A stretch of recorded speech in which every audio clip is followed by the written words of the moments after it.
Welcome everyone to our latest episode of The Testing Room, where three of the video game industry's best video game consultants who have never actually consulted on a video game bring you new topics each and every week. As always, I'm Alex, aka The Godfather. I'm Preston, aka Funkadelic Jedi. And I'm Travis, aka Robo Jumping Baggins. your turn, man. What is this? If I could just give you a quick tip, if I'm going to be number 2 when on the countdown, I should be the second one to also list off my name. That makes no sense to me. But you all do you. Yep. You get introduced into this. Also, where are you joining us from? You look like I know where you're at. You look like you're actually in a yurt in the desert. I know. I told him I liked it. I like the design of his little loft area.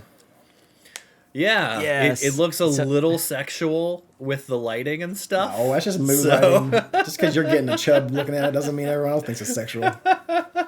Yeah, semi-quarter chub. Listen, but no, yeah, I'm up. I'm actually, I moved into a new apartment. Alex was nice enough to help me move some heavy stuff, but I'm finally officially unpacked, and I decided to make the loft kind of my gaming area / guest room if people were to come in town and visit. But yeah, this is kind of looks out over into the area of Kennesaw, Marietta, Georgia. I didn't account for the reflection in the window, so I say it doesn't. It doesn't actually, like, I know it's out there. There's nothing out there. Like, behind you is just, like, trees and a couple of lights. Like, you can barely see the lights, right? Because it's not a big city that you're looking out on, but the reflection makes it look like you're, like, in a cityscape. Yeah. I know. Travis, yeah. can I request something? This would be incredibly unsafe. But can you set something, like, for one of these days before we move out? Can you set something in the living room, and, like, as you sign off your podcast, you just turn around and just hop over the loft, just like jump over it? Yes, I will tell you one thing that's been terrifying. As you both are pet owners, right? So my cat. So I will tell you, from here down is probably about 15 to 20 feet. So 15, it's about 15 way. feet. It's big. Yeah. Yeah. My cat has gotten in the habit of, while I'm downstairs, she will just walk back and forth, looking down and just meowing at me. And it's to the point where she looks like she's confused on if she doesn't know how to come down the stairs, like to come back down. I'm like, please don't just like jump. You know what I mean? So it's been kind of weird. Dude, Also, that's I've seen Winnie. cats drop from pretty far, so I think they'll be fine. But also, unless your cat slips, they're not dropping. Winnie does that because, Travis, you know, like, from my upstairs to my den is about as tall as your loft, right? And Winnie will do that. Like, we'll be sitting on the couch, all of a sudden we'll just see a head pop over and go, meow! And it's like, what are you doing? Don't do what you're thinking of doing. So yeah, I'll dive onto my ridiculous. beanbag chair, and then I bet you, as hard as I'll hit it, it'll probably just blow out. You know? Yeah, no, you need something more than that. You need to do, like, mattress and then beanbag chair, like, might be okay. But if you just do beanbag chair, you're hitting the ground and that thing's exploding. Just move, do what the stunt guys do. Just put a bunch of boxes down the bottom. You'll be fine. Oh yeah, that's true. Parkour. YouTube. Yeah, parkour. Parkour. So, for those of you that haven't figured it out yet, Christian is not joining us this week. He is out and about in the South, I believe, doing his thing. Yeah. Little boy brother turns 21. Whoop, whoop. His brother's turning 21. Yeah. Yeah. Oh, man. If you want to feel old, don't that you little guys man's feel old? 21 years old.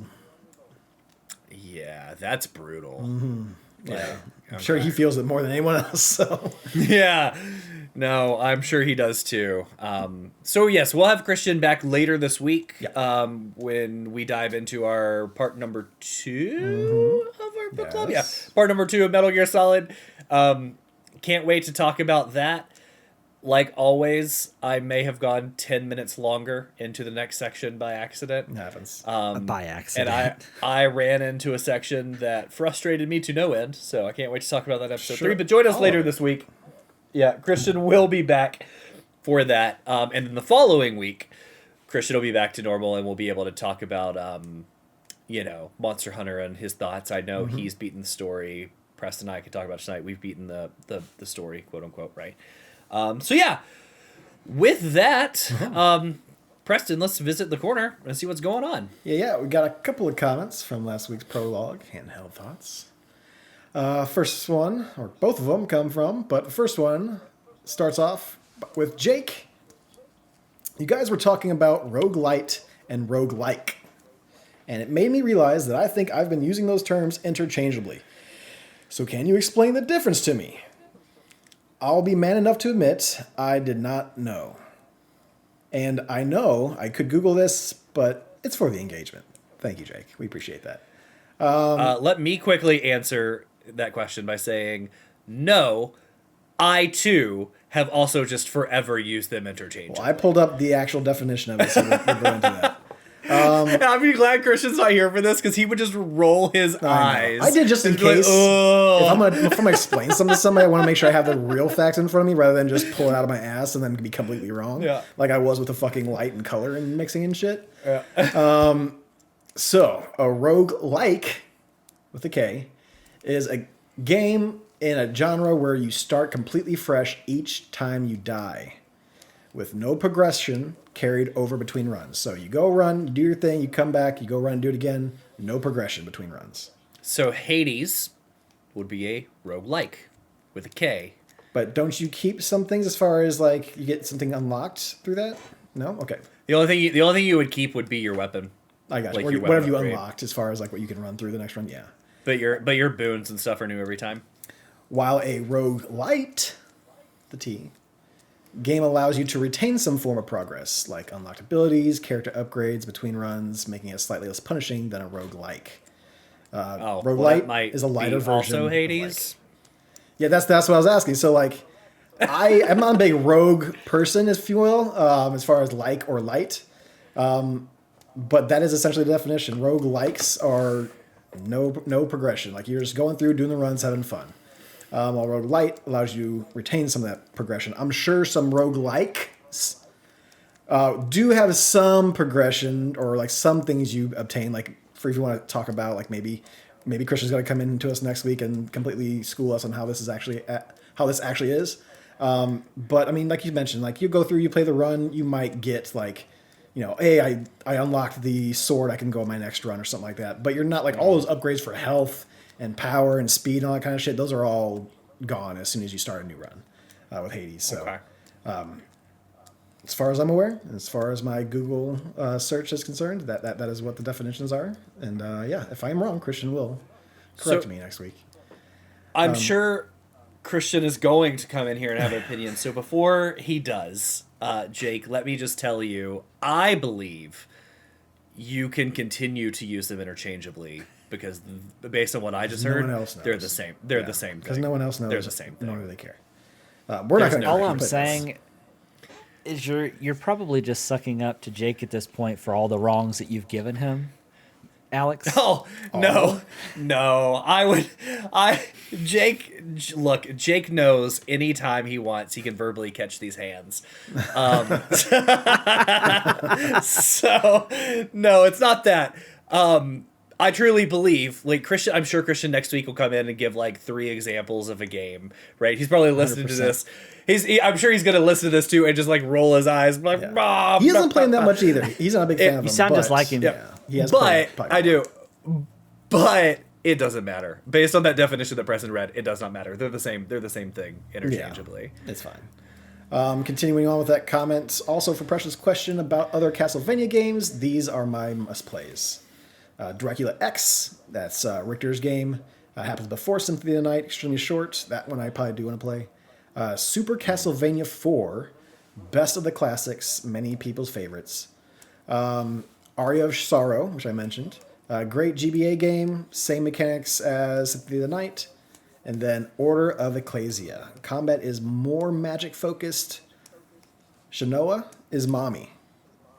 I don't know who Shinoa is. You know what I would like to kinda know? wanna Google that. I would like to know from Jake if they did a Castlevania remake, right? Like if there was one, or not even a remake. I shouldn't say that. If they did a new Castlevania game for the PS5, for Xbox, whatever, what would you want to see out of that? Like what would a new game? Would you go Lords of Shadow ways, or would you do a 2D side scroller that just looks really fucking nice, like because Bloodstained those are coming back, right? Like, you know, Ubisoft tried to go backwards with Prince of Persia, and it was pretty appreciated. So it would be interesting to see. Who is it? Shinoa? Yeah, I looked it up. She's the character on the cover of Ecclesia. and whatever collection we have, or whatever collection Jake has, who is a part of our family plan. Okay. I've seen that. I've seen that character, and I've seen the cover, and he's not wrong. I agree with the sentiment. I will also say that this tracks because it looks like every what is that game that he likes to play on Nintendo? That's like the strategy type game with the different... Fire Emblem. Yes, it looks like every moody Fire Emblem girl I've ever seen. Which again, sentiment stands, right? I totally agree, but I get why. Yeah. So nice little goth mommy. Everyone's happy. The classics GBA and DS collections are all in the Steam family plan, courtesy of your boy. So yes, I will definitely take a look at those. And then we got a second comment from Jake. Ah shit, he's back again. I saw this week that Acclaim is coming back to develop games. They say they're going to focus on reviving old franchises. Do you guys think A, they'll be able to secure rights to older franchises, and B, it'll be good or just nostalgic cash grab? I'm going to answer B real quick. It's going to be nostalgic cash grab. Most of those people who made those games are not working for Acclaim, not to mention Acclaim. Like I said, Acclaim wasn't really a company anymore. I did kind of go through and grab some Wikipedia to find all the Acclaim games. Acclaim games did a lot of publishing, but there are a couple games here and there like Acclaim Studios. That was Crazy Taxi. Acclaim did some wrestling games, didn't they? For console. Was that?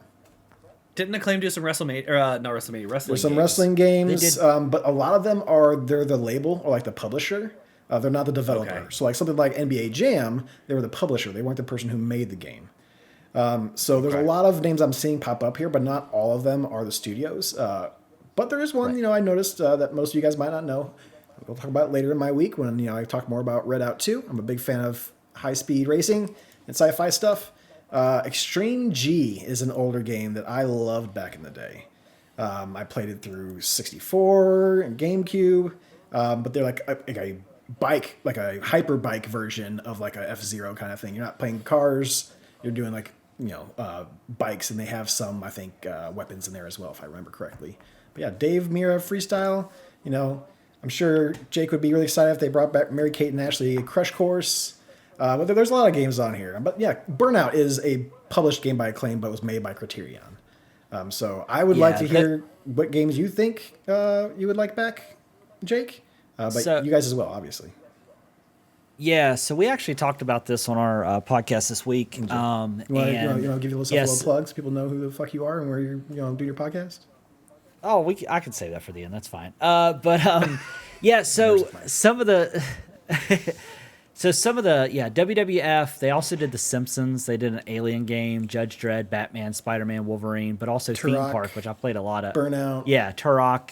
But from what I read and from what I researched when I talked about this at the beginning of the week, is they're going to focus more on indie titles as far as like funding, marketing, PR support, but also resurrecting old franchises, to your point, like you were saying. But I loved Acclaim back in the day and some of the collections they put together, and I am excited about this, to say the least. So one of the people on their board is the wrestler Jeff Jarrett, who also ran TNA for a while, right? And so if anybody is not familiar, it's the competitor to the WWE.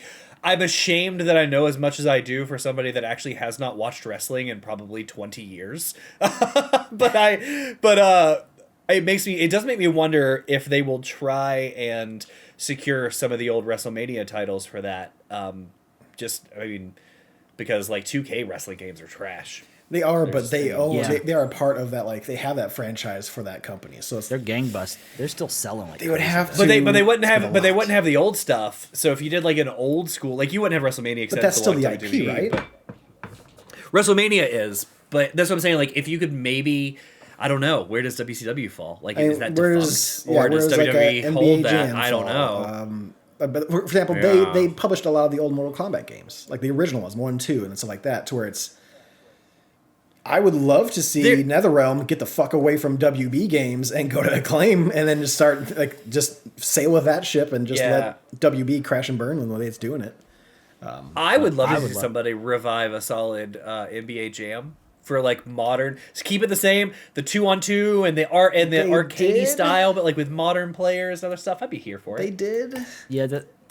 Did they? Yeah. What was it? Newest If you're gonna say like 2011 or something, that doesn't count. Jam.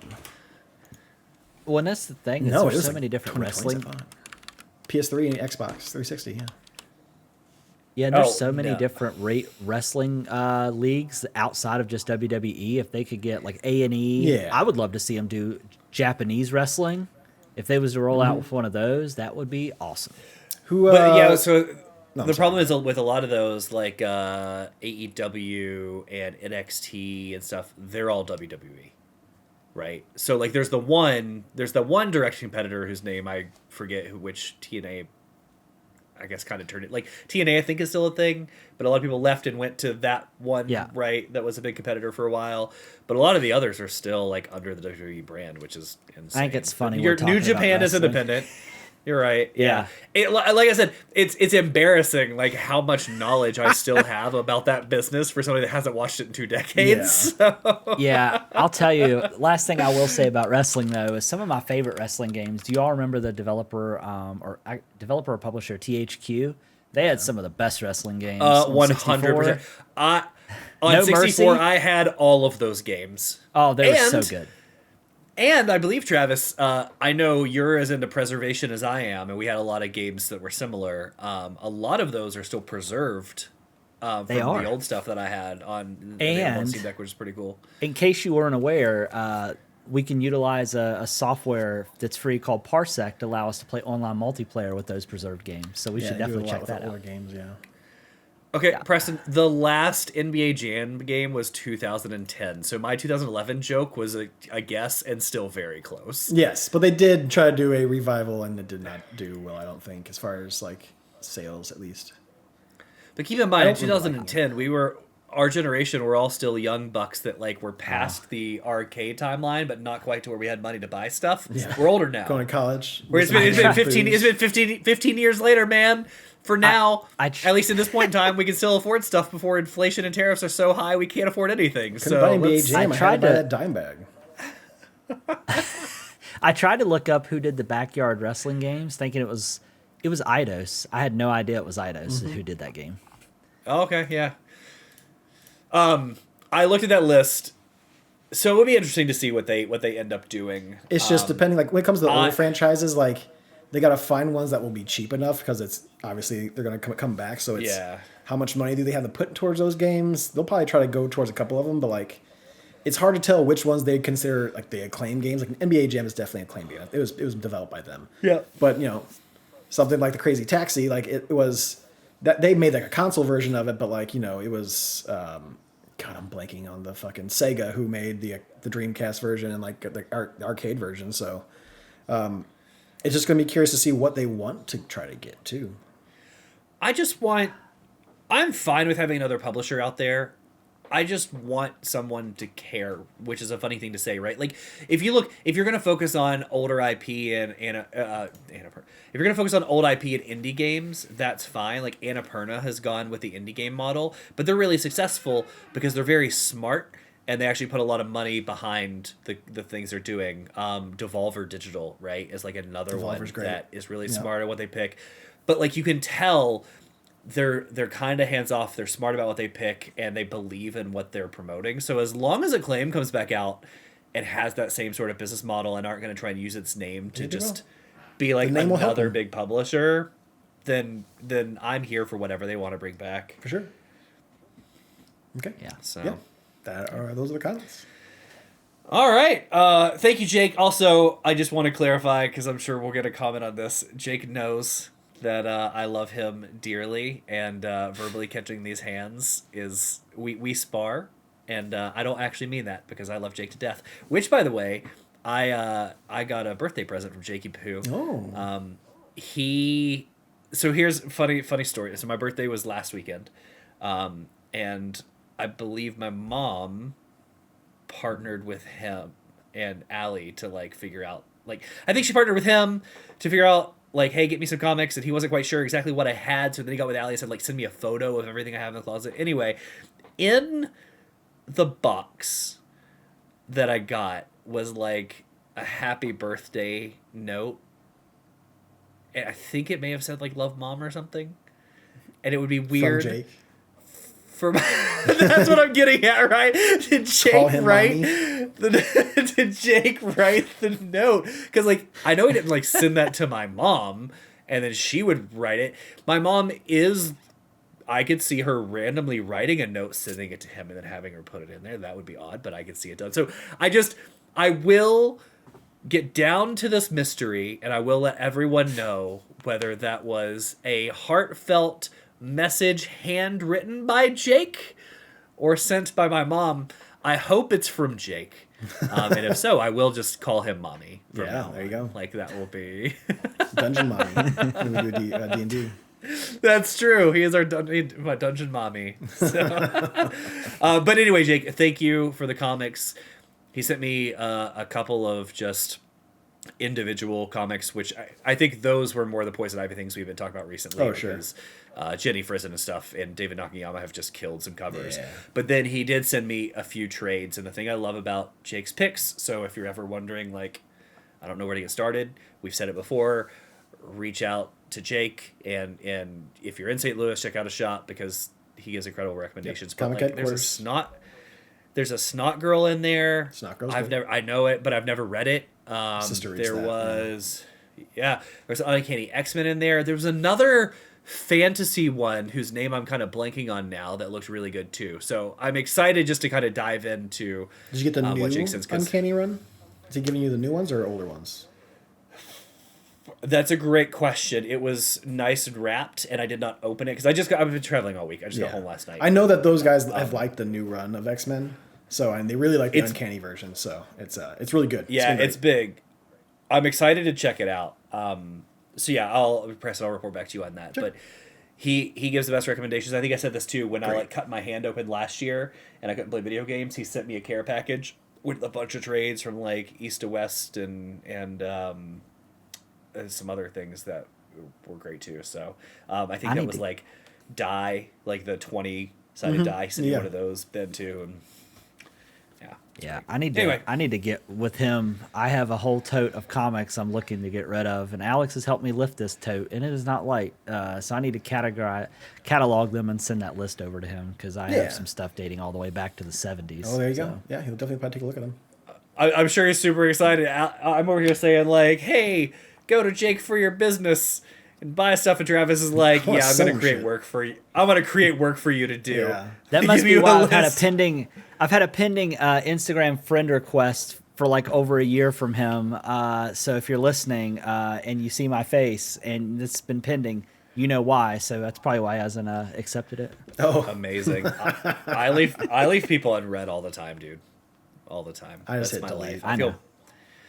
I feel bad about it. But it's definitely one of those things where like I know somebody will send me something, I'll be like, I'll respond to that later, and then I think I probably won't. I should do it now, and I go, no, I will this time. I'll do it later, and then I don't do it. It'll never happen.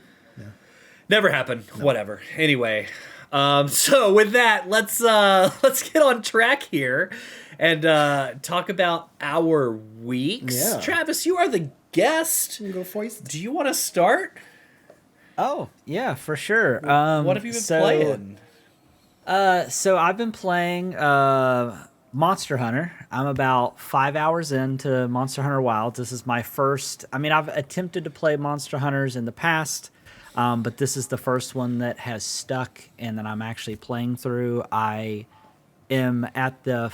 I'm assuming it's at the end of chapter 1. I'm not sure, but I'm fighting. Alex, I told you the fight that I'm on where I'm in the desert and it's lightning storming and I'm fighting that alpha dog, whatever it's called. I don't know what it's called, but anyways, I'm doing that fight. I think those. Yeah. Christian and I, we say these names with such confidence, and it's not until like years later where somebody will say it, like, "Oh, we said that wrong the whole time." But in our mind, we've kind of landed for this one on like a Deshugama, which is close. I give them all nicknames. I'm not trying to pronounce that shit. Yeah. I try.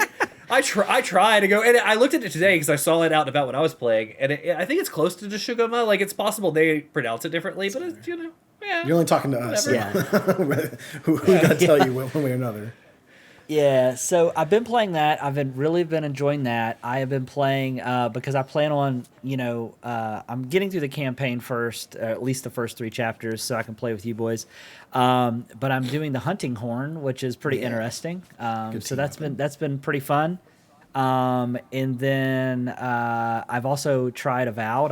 Also played about 3 hours of Avowed. So I have to pause on Avowed so I can finish Monster Hunter and start that thing because I started to play Avowed and I really enjoyed it. I was talking to Alex about it, I think yesterday, where I think Christian had a similar experience, but I'm playing the game and the first companion I run into, I'm like, this guy sounds super familiar. Yep. And I was very late to Mass Effect. I just played it last year. I went through all 3.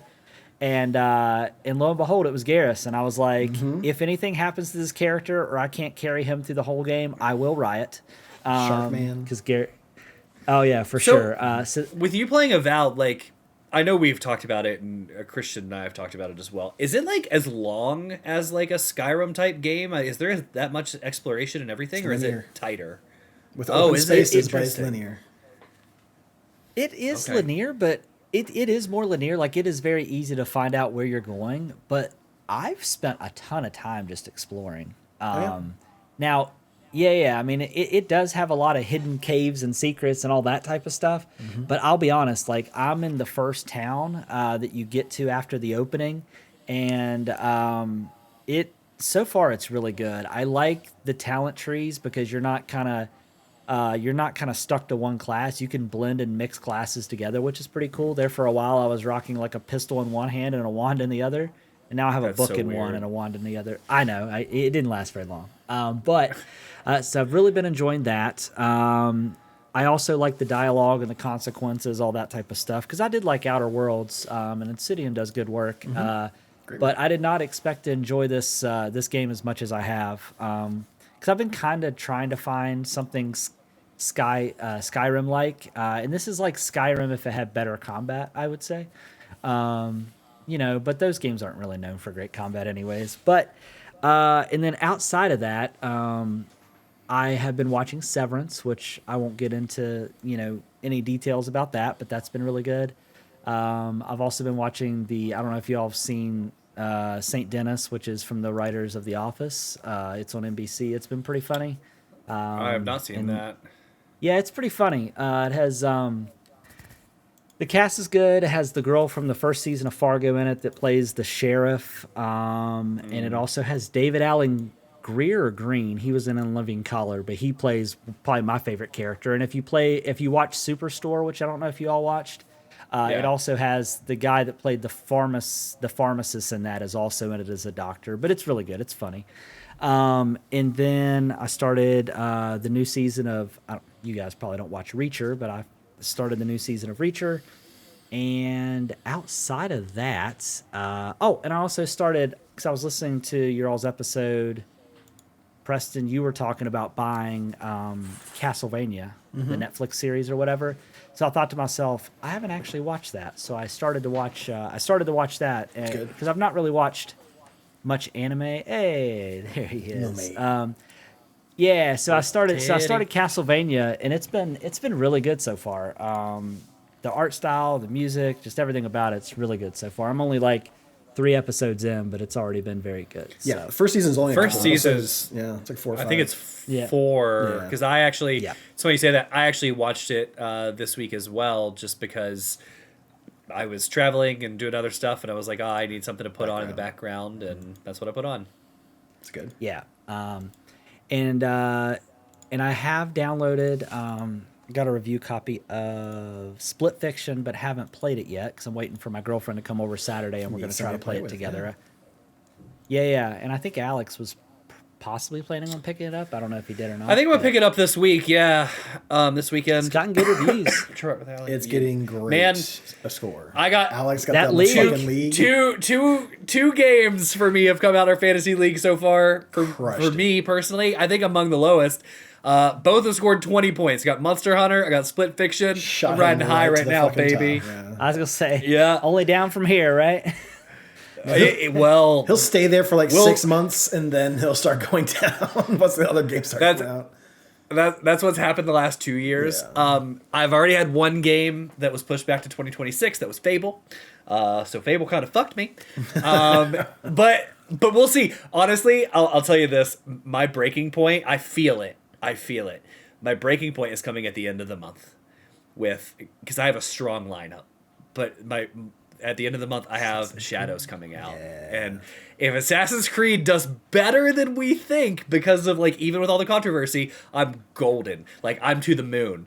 But if it is not, I am real fucked. It has a good chance. Like of I being can all right, feel it. but it's also Ubisoft. It's getting a lot of. And there's so much controversy around it, so like that's what I feel, that teeter-totter of like, where's this gonna go? Controversy, the fact that the last handful of games Ubisoft has made has just been shit. So yeah, so I'll know by March 20th how my season's gonna go. Yeah, But yeah, And I find it very interesting that the version that Japan gets will not have the gore in it. So that's going to be interesting. oh really? Yeah. Interesting. Yep. Outside of that, the last thing I wanted to mention real quick, because I know you all don't really probably talk a whole lot about board games on here, but my girlfriend and I tried out a new board game. We've been trying to get co-op board games that we can play together. I know Alex and Allie tend to play. They do puzzles together. I don't know how many board games you all play with 2 players, but anyways, there was a Lord of the Rings. If you've ever heard of the game Seven Wonders, which is a board game, they make a 2-player version. It's Lord of the Rings Duel. And we played it the other night, and it was really fun. So if you're looking for a good co-op, just 2-player game, Lord of the Rings Duel is excellent if you want to check it out. But outside of that, that's all I've been up to. okay. All right, Preston, do you want to go next? I can go next. I got a big old week. All right, so playing a bunch more Red Out. I almost finished my Class B license. So that's like, I think we're getting close to 40, 50 races. Usually 5 minutes or less. Like I've been finished races like in 2-3 minutes. So it's not as much time, but like it's a lot of races. Having a great time with that. I'm noticing that I've started to watch some like YouTube videos because it just popped up for me because I wanted to find out like, hey, am I steering right? I just not making some of these turns very well. I feel like I'm missing something. And the tutorial, I kind of took it the wrong way. So I mentioned before, you have steering on the left and you have like a strafe on the right. So you can kind of position yourself on the track, or like, you know, if you're going off a ramp and like the rest of the track is off to like the right a little bit, you can kind of move yourself over without actually steering that way, because otherwise you'll just fucking veer off. But some of that strafing and turning wasn't turning as hard as I want. Now, obviously, I'm getting upgrades to have better steering and like handling and stuff like that. So I'm like, you know what? Let me just make sure I'm doing this right. So what I've been doing is like I'm putting both sticks like in the direction of my turn, because I want to move my ship a little bit that way and I want to turn that way, right? Well, apparently, for really big turns, you want to go the opposite. So the turn, you're going to turn that direction, but the strafe, you're going to put back to the opposite way, because that'll kick your back end out a little bit, and you'll be able to kind of like a little bit of a drift. And it's very specific on like pull it out and put it back in like once you get to the apex of the turn, so that way you can kind of realign yourself. So I'm going to start working on that, because I have a feeling once I get to the A class and above, I'm going to start getting fucked. Because if I start hitting these walls, like this is a game because you're going so fucking fast. I'm going like 1,900 kilometers per hour. And if I hit a wall and that drops me down to like 1,000, that person who's like a little bit behind me is in front of me now and going fast and like just taking off. So I got to keep myself from hitting those little sides. And there are assists. Like if you guys want to play this game, or anyone out there wants to play this game, and like, I don't want to keep on hitting these walls, there are assists out the wazoo. You can just hit that scale all the way up to 100, and it will help you and keep you from bouncing off of walls and shit like that. So it's super accessible. What's the name of this? Red Out 2. It's it's kind of like F-Zero, but more like Wipeout. If you ever play Wipeout, Okay. So it's great. It's like roller coaster levels, because you're doing loop-de-loops, you're going off of ramps and jumps and corkscrews and like all this kind of crazy shit. I was watching a video tour of some guy. There's a big right turn. I'm always like flying off of it on accident. I'm like, okay, well, if I know I'm there, I'll know slow down. And this motherfucker, like a pro guy, he takes off. He just goes off the side, angles his ship just right, nails a boost, and then just brings it right back on in, as if he just took the turn outside the track. I'm like, you're a madman. I'm like, that's the kind of shit I want to be able to do. I want to be a badass at this game. So I'm working on it. I'm in training right now to be a really good Red Out 2 driver.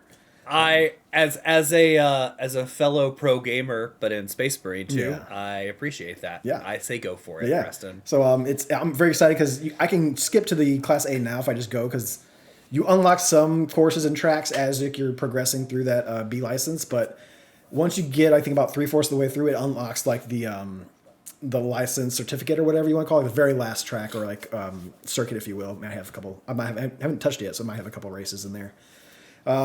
But if you were to do that, I could just go to the next one. I'm like, no, I'm gonna play all these races at least once. I think I've only gotten like second place on some of these, but you're going for star rating. So like if you get first place, you get 3 stars, but there's also a little bonus star you can get. Like if you finish all the laps in first place, if you have a so many second lead in front of like the last person, or you gain this much air time within this track. So it's a lot of fun. It's a great, like, sit down. I'm going to play for, like, 15 minutes or so. Like, if I'm about to go to bed, I finished up whatever I'm watching. I'm like, I don't feel like going to bed now. I'm like, fuck it. I'll toss a YouTube video up, and I'll just play this for, like, 15 minutes. It's been great. It's been wonderful. It's definitely taken over that Zenless Zone Zero that little spot that I had for it as far as, like, the quick game. And then other than that, playing a little bit more Empire at War because we're back in Star Wars Sundays. It is a good game. I just don't know if I'm going to stick with it. I'm going to still play it a couple more weeks to see how it fares, but it's not really stress or anxiety. It's just frustration when I'm trying to get my units built. I can't pause like the time cycle. So all of a sudden I'll be in the middle of doing all my units, getting it ready to go to this one planet, and then it's like, oh, invasion arriving. And it's like, okay, well, this one planet I had like 1 Star Destroyer on is now going to get raided by the fucking rebels. So now I'm like, okay, well, I'm not even going to try to play this because I'm just going to go in, I'm going to watch my shit get pushed in, I'm going to waste time. So you can do like the auto battle, which would be like, okay, well, you're obviously going to lose, so we'll just hit auto battle. That one ship destroyed, they now have control over that planet. And it's not my type of game. It's not my bag, if you will. So I'm going to play a little bit more to kind of get through it. I think that's totally fair to say. Yeah, it's just that, and like, I am streaming it. I'm doing this for a little bit for entertainment, not just for me, but like to entertain people. And I don't think it's the most entertaining game to watch.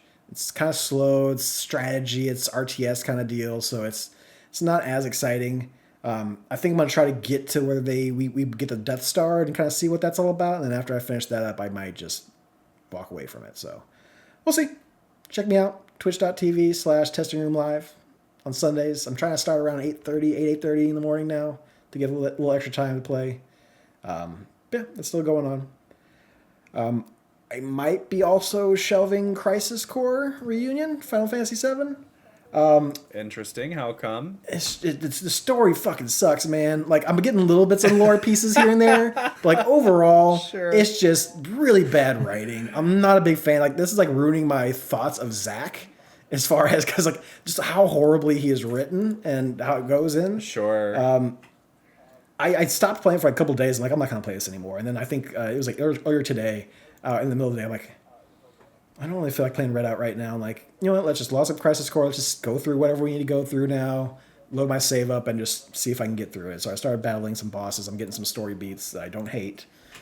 So I'll be playing it a little bit more. But there's always that chance I'll just be like, you know what? Fuck this game. I'm gonna go watch some cutscenes on YouTube and we'll just call it that. Other than that, as far as games, Monster Hunter Wilds is there. We mentioned it before. We all hit credits as far as the usual 3. And it's about 20 hours to get to the credits, which is really just you going through low rank monsters. And when you're a Monster Hunter guy, you want to get to high rank so you can get the cool shit and have these bombastic battles that take a little bit longer. I feel like that we're going through like low ranks, we were just powering through. I don't know if it's because I got heavy bowgun now and I am just constantly just dishing out damage. Like when I was like longsword, it's like, okay, you're rolling out of the way, you're trying to line up your hits, and then you're kind of doing your combos. But with me, I mean, yes, the monster will still come after me. I'll still have to roll and get out of the way. But if like Christian and Alex are in there, they're chomping away at the monster, and I'm just kind of like in the background. Now there are ranges I have to be for my ammo to be effective, but I'm just sitting there hosing them. I'm just going and just doing DPS all day. So I don't know if it's because of the accessibility, how they changed it for low ranks, if they made it a little bit easier to kill these monsters or what. I don't know if the wounds causing multiple stuns and staggers that also help it as far as like us getting through them a little faster. I'm not sure. I know at the end of this episode we're going to talk a little bit more on Monster Hunter as far as overall, so I don't want to go too much into it. But yeah, I'm enjoying the heavy bow gun. I've thought about going back to longsword just because Alex has joked about this, calling it easy mode as far as taking the heavy bow gun. And it's not that I'm not having fun. I just don't think I am as cool as I was when I had the long sword. So I mean, we can just talk about this too. We can get into what we're going to talk about tonight, which is just, since we have Travis on, we want to talk a little bit about a newcomer's experience into Monster Hunter. We will talk more about Monster Hunter in depth next week when Christian is back, because he's going to have so many thoughts, and I don't want to take anything away from that. But so the only thing I played this week is Space Marine, yay, and Monster Hunter. So we'll talk about it. Real quick before we go to Travis about his new enjoyment of Monster Hunter, I do want to mention I did watch some things. Shorzy season 4 dropped. Sure. Fantastic, phenomenal. I have it queued, but I haven't started it. They're yet. doing this like 2 seasons per year to where it's like half seasons, but they all have their own arc that ends, and I'm fucking loving it. It's short, it's beautiful, it's fucking hilarious. I love Shorzy. It's been great. And then I also started watching the new show that dropped this past week, which is Daredevil Born Again. Did you guys ever watch the new Daredevil show? I didn't realize it dropped. It did. 2 episodes. I am delayed in watching it because I made the comment. I was like, when I'm traveling this week, I'm thinking about going back and watching the first 3 seasons because I can power through it when I travel. And Allie's like, oh, well, I would like to watch it too. So I gotta wait. We will be starting that this weekend as well. So, and hopefully powering through because I'm really excited to watch Born Again. Yeah, it's great. First 2 episodes are first episode is just around an hour. Second episode is just below an hour. So I hope they keep with this hour-long episode deal because I like that format. I like it a lot. I really disliked it when, we got, what was it, Agatha All Along, and like the first episode is like an hour, and then every episode after that is like 23 minutes. I'm like, come on, guys. Like, stupid. We got some good meat and potatoes with that first episode, and now you have to like skip around and kind of breeze over some things for each episode. So it's been good. So I'm curious to see how they do. Oh, sorry. I was just going to ask, without spoilers, do they tell you how long it is like after like the first 3 seasons? Like, does it pick You'll kind of know. I mean, you kind of have have an idea of it as far as like where it's at in the MCU. Okay, that's what I was asking. Yeah, but it doesn't go. There is something that will happen in the first episode, and then I think the second episode or the last part of the first episode says like a year later, and it kind of does a little bit of a time skip to like be like, hey, this happened, and then we're gonna skip 40 year, and now we're just gonna do our show.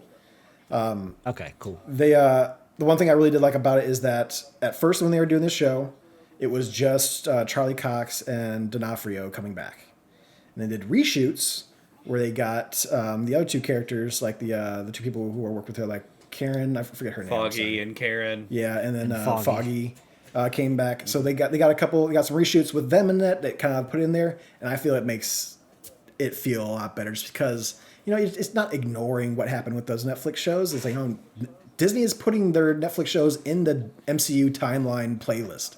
So like they're saying it's part of the universe. It's just loosely as far as like they mention New York Battle and stuff like that in the shows, but yeah. Are they going to bring in She-Hulk? I don't think so. This show. This show's R-rated and very dark. Yeah. Is it already better than Captain America? Yeah. But also, it's the first 2 episodes. Like, we'll see if they can want to fuck it up later on.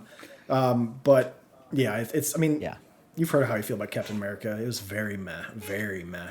And it just got spoiled. Because of the way algorithms work now, I was scrolling through news the other day, and like the first article was like, the new Daredevil captures Netflix essence all over again. It's a great show. I'm like, oh, sweet. And the article literally right below it, it was like, the new Daredevil show is hampered by Disney because Disney won't let it breathe. I'm just like, okay, well, there you go. All right. Well, great. I guess I gotta watch it to fucking find out, I guess. Okay. All right. Fair enough. Yeah. Yeah. So, cool. Okay. Anything else this week? That's it. Well, all right. Mine's fast. Like I said, Space Marine. But the big thing is Monster Hunter. I love it. What I will say to you, Preston, is that I'm in high rank, right? Today I ran a 2 tempered monster hunt. So I was doing a tempered Odegaron Odegaron, right? Ebony Odegaron, OD. however they say it. Yeah. I've said Odegron since Worlds. I don't care. I Just don't call care. him OG. It's fine. And then I fought a tempered new Udra, which was the little like jellyfish thing with the big mouth that flips itself inside out. That's super unsettling. Super gross, yeah. That was a dual fight, like the 2-in-1 sort of fight. So you got to use and the I hop dung in there. pods to get one of them run away, so you can fight them, or you just fight both. Well, so they were separate. So I joined somebody. I looked. There was a dude in there already. It was going on for like 6 minutes. I'm like, well, if he's going on for 6 minutes, he's been working on one. Let me hop in. Nobody else joined. It was just the two of us. And this dude was a longsword user. Now, I, for reasons we can talk about in a minute, have not really upgraded my gear. So I'm running the best low rank gear. I have not really upgraded to anything high rank, except my weapon. My weapon's high rank. And I contributed, but didn't do much. But dude, this dude with the longsword tore these things up. We killed the new Udra first, and we went to the Ebony Odegaron, 2.5 minutes. And he murdered. I don't even think it had a chance to leave its arena. Oh, shit. And he destroyed that thing. So if you're thinking about going back, I say go back. And like, there's times where they're attacking and he's doing his block or whatever. You just hear like ching ching ching ching ching, and I'm just like, that's very cool. Yeah. The one thing I like about the heavy bowgun is that like those wounds, like I can aim at those wounds like from range. So it's like okay, you got a wound up there, I'm taking it down. You got a wound up there, I'm taking it down. And paralysis ammo, you can double up. Things like that's really cool. And they allow you to have a second weapon on your secret. I know that's like blasphemous to Christian. And he's like, oh, you can do that. I'm like, well, for starters, heavy bowgun doesn't have elemental weapons. It's like elemental ammo. So if I need to, I can bring 2 different weapons that have 2 different types of ammo. But I can also bring a sword if I get bored. Yeah, you absolutely can. And honestly, like, I've looked at some of my metas for Insect Glaive, and some are like, hey, here's the best Insect Glaives. And then at the bottom of, like, Game 8 or whatever, it'll say, here's another Insect Glaive to take. And it'll say, or here are other weapons that complement the glaive. Sure, okay. So, you know, like, they even have metas that are like, if you're going to run this gear 2-weapon metas. and this glaive, but you want to do a different weapon, like, here's the weapons that go best based on the play style and everything else. I'll look into that, yeah. You should look. You can do it. You know what? Don't let anybody tell you how to play. I won't. With that being said, so yeah, you said it took you hit credits right at 20, but we pretty much played together. I hit credits right around 15. Like 15 and a half Pulling or something. Steam, going to Monster. So I'm not sure how you hit 20. 17. Maybe you left his game. 17 hours. There. Okay, that's Excuse more me. like it. There you go. No, so yeah, for me it was right at 15. So this game is interesting. It works just like every other Monster Hunter game, but for those uninitiated, if you will. Essentially, you play the first 3 chapters and you beat the story. And the one thing I loved about this Monster Hunter game is that it actually had like a deep story. It's a good story. They all have stories, but they're But not it's like all the all the same others are just story. like. You go to an Yeah, area, there's like- there's a monster causing shit that you got to take care of. Yeah. So you take care of that shit, and you hunt other monsters while you're there. This one actually has a real good story to it. So Yeah. I do appreciate that. It was very, very good. It was very good. And I'm sure, again, for those that want to know more with Christian, we'll probably do a spoiler cast. But anyway, so you do the first 3 chapters, and you finish it, and you're like, credits! And we're like, woo, game, right? And then they're like, yeah, well, now there's more story after the credits. Go unlock high rank, which is where the game actually begins. And that's when it gets fun, because then they start doing, like, not only do you have, like, harder monster versions of the ones you've already fought, but then they're all of a sudden like, we're going to introduce new monsters too, because why not, right? Yeah. So, yeah. So, I beat it, Preston beat it, I really enjoy it. I am now, as of now, I am in chapter 5, and the chapters are a little unbalanced, Travis. So, like, I know Yeah, you said you very. think you're at the 3 end of is chapter super 1. long. I think 1, 2, and 3, like, if you look at mission info, it'll tell you, like, chapter 1, -1, -2, -3. I think 1, 2, and 3 go to -5, right? So it's like 5 per chapter. Chapter 4 was 5, chapter 5 is 3, and chapter 6 is 1. So, like, I'm on, like, 5-2, and I'm about to finish it, essentially, because I got one more, and then chapter 6, and that's it. So, it's interesting the way they do that, but you can play with us now. It's just finding the time. Like, the one thing this game does really good is, like, you can play with friends pretty early on. You just have to be on. There's going to be a monster who looks like a fucking rooster. Once you beat him, everyone can join in. So the nice thing about this is, like, okay, we'll be all hanging out, playing together. And me and Alex or Christian, we can all be all doing our own shit. As soon as one of us starts a quest, or, like, let's say you're in the wild, you're beating up a monster, and it'll start up a quest for you, even if you don't have one. Like, once you start fighting that monster, it'll pop a quest. From there, we all get notifications if we're in the same group. And then we can all just hit join that quest. And then we all just get tossed into your world, and we all ride into there. There is, I've been hearing, like, people talking about, like, when you first start the game, what server do you join? Do you join your Link server? Do you join recommended server? Do you join friends server, hunter server, whatever? We usually do our group, our clan, like the testing room clan that we have. So we just jump into there. But there's a way for us to link also environments. So therefore we can send an environment link to where, yes, we can both roll around and just be in the same world, running around. But there's no real reason to do that, because you can just go do what you want to do, and pops a quest and you're like, hey, I'm starting to fight this guy, and if Christian's in the middle of fighting something, you're like, oh yeah, I'll join you guys as soon as I finish this one, or things like that. So it's really kind of meshed it pretty well together as far as how you can join in and out. It just can be a little confusing, especially to someone like, even for someone like me, Alex, and Christian, when we first started, like, which one do we fucking choose? Like, how do we get together? Like, Monster Hunter has never been easy when it comes to grouping up. We all figure it out because we love doing it. like we will power through it and figure it out, and then we won't care. We'll love it. But it's always a little bit of onboarding and trying to figure what the hell is going on with, like, their 5 different types of join. We went back and beat Worlds, but the first time we played it, right, we had like 800 hours into that between Worlds and Iceborne, which was DLC. And, like, dude, we'd be 600 hours in the game, and they would be like, here's a new tutorial. And we're like, what? Like, you should never have a tutorial that late in the game. So it's crazy. But what I typically do is I join recommended server if I know I'm playing alone, if you guys aren't going to be on, because I want people in my server. Yeah. But if it's like, oh, I know you're going to hop on, then I hop in our testing room one and I play. Here's the weird thing, Alex. I jumped in with Christian, and we were in the testing room server. But when he fired an SOS, other people were joining in. So I think it's fucking weird. I don't. Again, this is all a prime example of what the fuck. How do you do things in this game? It doesn't matter as long as we get together and fight the monster. But, like, if you fire off the SOS flare, for some reason, for me and Alex, it was giving us the NPCs in the game, which, by the way, they do very well. They tear shit up, and they don't cart themselves, and you get lost. Or at least they don't. That's the big thing. You will not fail because of them, which is what I found. Which is nice. So yeah.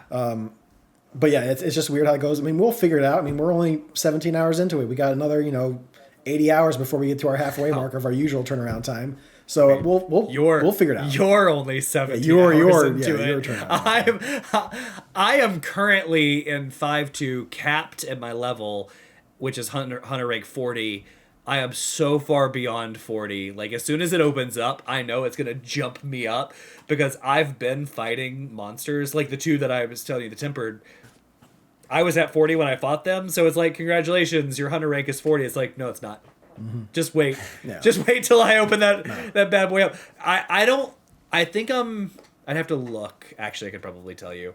I'm over the 20s, getting close to the 30s in time played. First week, yeah.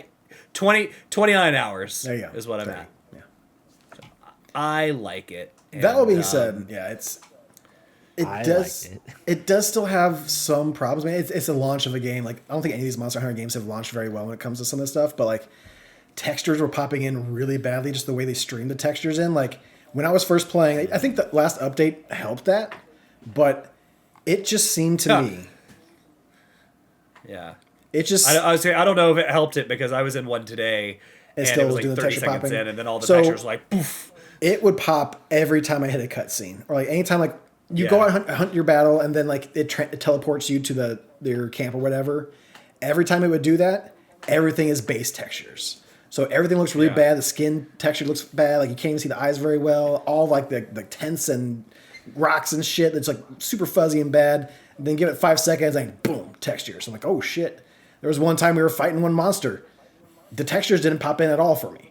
like through the entire fight. So like it popped in after the fight as far as like going other places. But like I was fighting this rough looking monster. It was pretty bad. Now to be fair, I'm running a 2070, so I'm not running a super high end computer. But it is nice and it is running it just fine most of the time.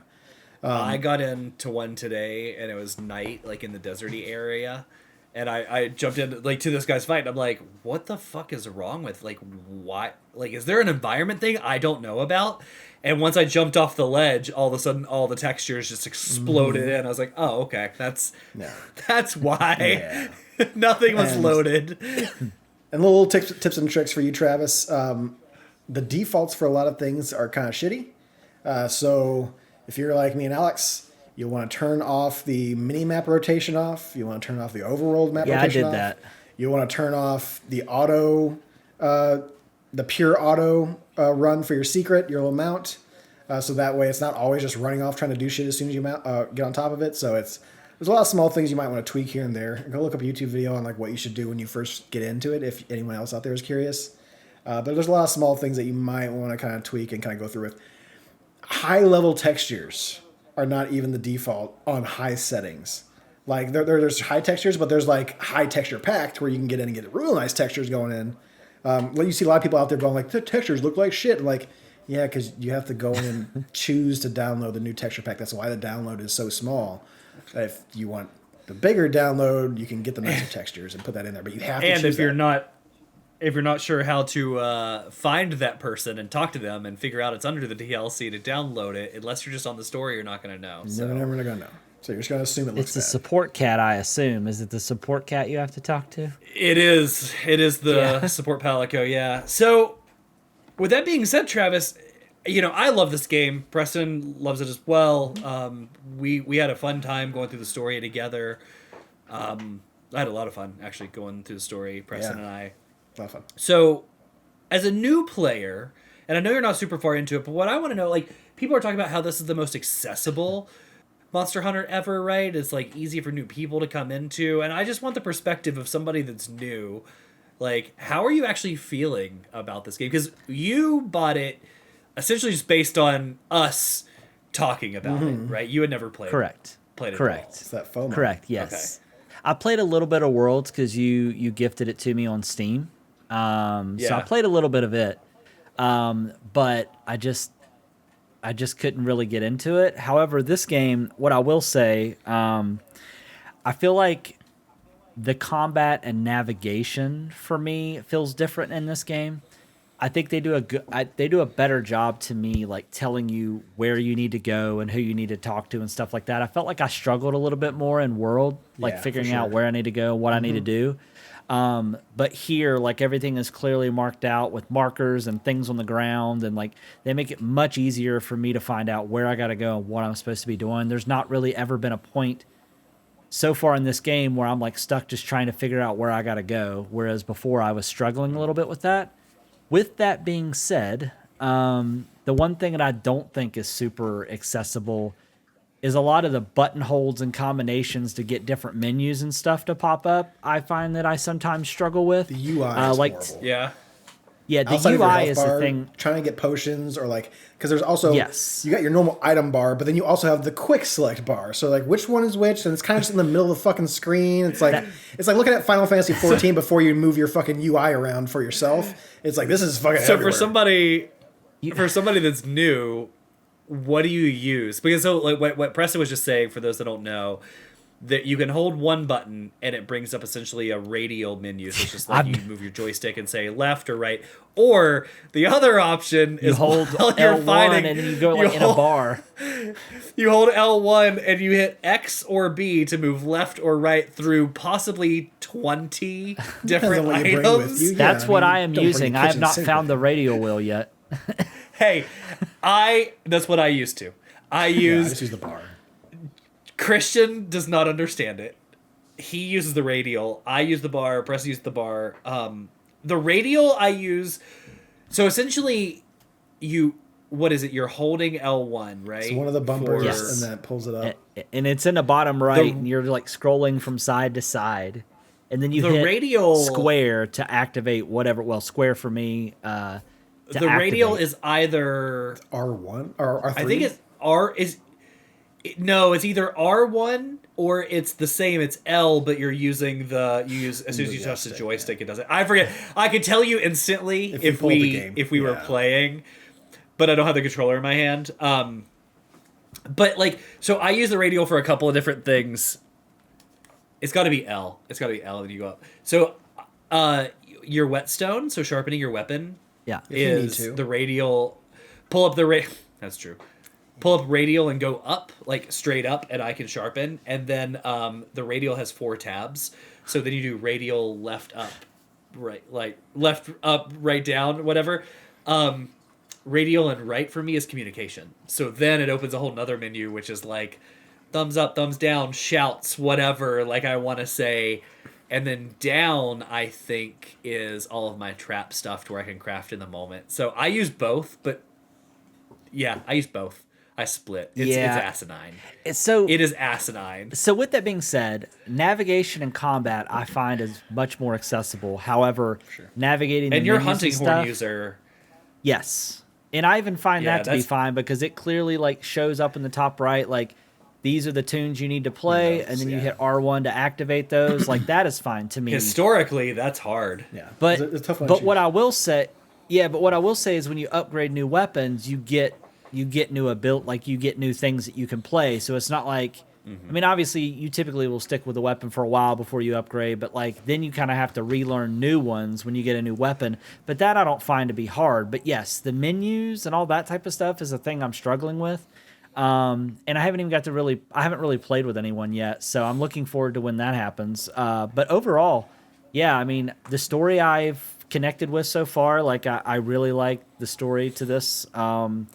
And I don't know. I just feel like the story in this game has grabbed me more so than the last one. Are you playing with AI characters? I haven't yet. I keep forgetting that I can fire an SOS. So you're killing stuff just by yourself all the time. I mean, it correct. It adjusts like the health and shit like that if you have all those guys in there. But it does, but that's hard mode. I've done it once, and I went through a monster pretty quickly compared to like with the guys. So I've died once, and it was on that Alpha Dajima or whatever the heck you called it. Dashugama, yeah. So that was the one time that I died, and I was doing that right before I went to bed, and I haven't played again since. So I'm going to try that tonight once I'm done recording with you guys. And I will go back and fire a flare and see if that helps. Yeah. It does. I got carded one time playing with. It was the same. We both got the same person, the same monster, wasn't it? Well, so I got carded in low rank. I got carded one. No, I think I got carded. We got carded once in low rank once. Because like I know I was playing with you, right? And I think I did it once with Christian. That was it. And then in high rank, I've been carded twice. But there's a lot like it's crazy how just having experience with these games makes the game itself easier. So like just understanding how monsters fight and similar monsters, like I am running with old gear and still not dying that much, right? Because like I know the game. But it is good to hear that it's more accessible, and I'm very excited to play with you, Travis. So hopefully this upcoming week on your days off, we can get some time in, because the game does not scale people down. So like if I'm high rank gear and weapons and I join you in a story mode, we might just be able to trounce some of those. And I'm off all next week. Move you through. Just as a reminder, I'm off all next week because I'll be out for surgery. I am not off all next week, but I will when I can be. Yeah. I will play with you. Yeah. And Christian should be back. That's been the most disappointing thing. Like. We played like Christian and I played a little bit, and then the three of us played a little bit, and then he left. So you and I beat the entire story. It was like an 8-hour day to where we did not stop playing. It was, but you and I beat the story and went and moved on, and then I think you and him went back and played more of the story. Right. So I'm excited to get back in and play with everybody, but the game is. This game is so good. Like, they've made so many quality of life things I'm excited about, and we can talk about next week, and so on.